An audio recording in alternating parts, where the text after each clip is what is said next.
નમસ્કાર મિત્રો તમે જોઈ રહ્યા છો આજના કૃષિને લગતા મહત્વના સમાચાર। તો સમાચાર આગળ વધીએ તો મગફળીની આવકો ઓછી આવતી હોવાથી માંગ વધતા ભાવમાં 10 થી 15 રૂપિયાનો સુધારો જોવા મળ્યો। જ્યારે વેપારીઓના મતે મગફળીની બજારમાં દિવાળી સુધી ભાવ ઘટે તેવી શક્યતાઓ નહીવત ગણી શકાય છે। કેન્દ્ર સરકારે દિવાળી પહેલા કેન્દ્રીય કર્મચારીઓને મોટી ભેટ આપી।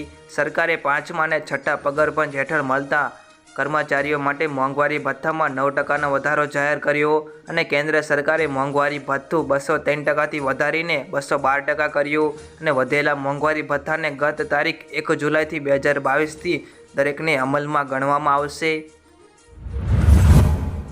ગુજરાતના ખેડૂતોને ફળ પાકોના રોપા ખરીદવા માટે સરકાર સહાય કરશે, જેમાં 2000થી લઈને 32000ની સહાય હશે અને જેમાં હેક્ટર દીઠ આંબા 32000, ચીકુ 22000, દાડમ 8000, જામફળ, આમળા, મોસંબી 5560 રૂપિયા, બોર 2780 અને નાળિયેરી 13000 સુધીની હશે અને છેલ્લી તારીખ ફોર્મ જમા કરવાની 15/11/2022 છે।